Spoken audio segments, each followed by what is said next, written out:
Degenerative disc disease sounds like a terrible diagnosis, but really all it is a normal consequence of aging.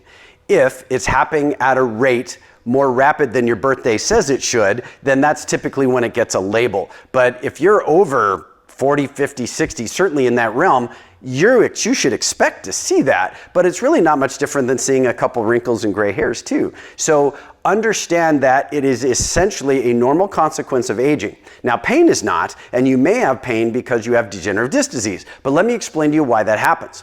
When we look at the spine, you're going to have a vertebrae, a disc, and then a vertebrae alternating all the way down. So the height or the plumpness, the thickness of the disc will then dictate how far apart these two vertebrae are. The relevance of that is that also dictates how big the space is where the nerve exits between them. So if that disc was really tall, this space for this nerve is really large. And if not, then it's not.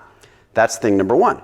Thing number two, they're not shown here, but there are ligaments that attach from vertebrae to vertebrae. And when the disc is tall, those ligaments are taut, and they do great at controlling vertebral motion. Not motion of the body, but the absolute segmental mobility of one vertebrae to the other while you're walking, reaching, lifting, squatting, whatever. So when the disc degenerates, it means it shrinks a little bit, okay?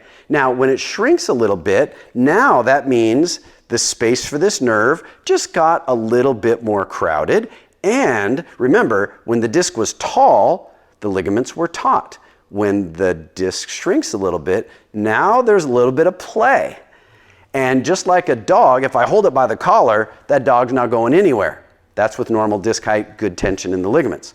When the disc degenerates, and now there's less space between each vertebrae, now there's a little bit of slack in those ligaments, and that's like a dog on a leash. It has a certain amount of movement before you can control it.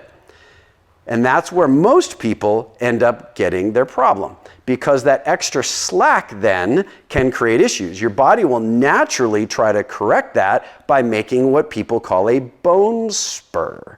When the play from one vertebrae to another is abnormal and excessive, the body will build up a little bony edge there to try to create stability. And they work. That's why people who have degenerative disc disease often feel stiff, because they start building up some bone spurs.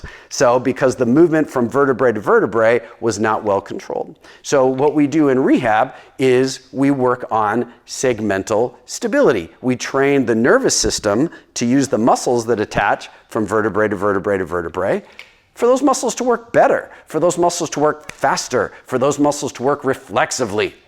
When they work reflexively, day-to-day life sure feels a whole lot better. When they don't, then you only feel good when you're not moving, or if you're really tighten up with everything because you're being super intentional to try to create stability that way, or what you might recognize, you hold your breath. People who have this problem often use air pressure to artificially create stability. It works fine as long as you hold your breath, which means it's not very resilient. So I hope that helps take away some of the fear, and then recognize that if you do your stability exercises, you're going to get much better. Despite the fact that you're doing stability exercises, you'll probably feel looser because the right muscles are turning on, so the wrong muscles can turn off and actually allow you to move. You're not going to move like an Olympic gymnast, but you can move normally and have a normal life and feel good again too.